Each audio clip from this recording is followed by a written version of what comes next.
আজকের দিনটা আমার কাছে খুব স্পেশাল, কারণ কি জানো, আজকের দিনেই আমি জন্মেছিলাম, এই পৃথিবীর প্রথম আলো দেখেছিলাম।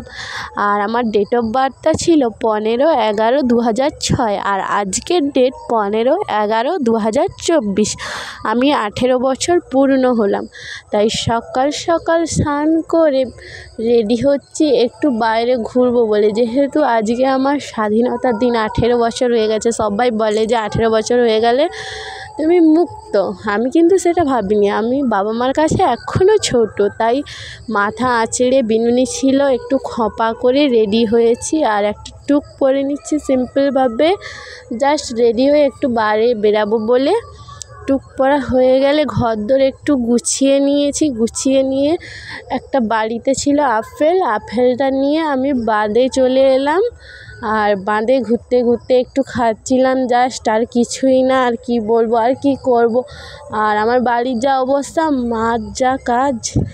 আমাদের গরু আছে, তাই জন্য মার কাজটা একটু বেশি। আর কি করা যাবে, গরিব ঘরের সন্তান আমরা, গরু না চাষ করলে হয়। তারপর আমি নিয়ে নিচ্ছি, মেলা যেহেতু গিয়েছিলাম, এটা কিনে এনেছি ছোট্ট বাচ্চার মতো। আজকে দেখো কত আনন্দ করছি, এই বাবানগুলো উঠছে, আমি তো খুব খুশি। আর মনটা একটু খারাপও ছিল অবশ্যই, কারণ আমাকে এখনও সকাল দিয়ে জানো বাবা আমাকে উইশ করেনি। কি দুঃখের বিষয়। এগুলোই দিয়ে আমি আনন্দ করছিলাম, জাস্ট বাবান উড়িয়ে আমি একটু মজা করছিলাম।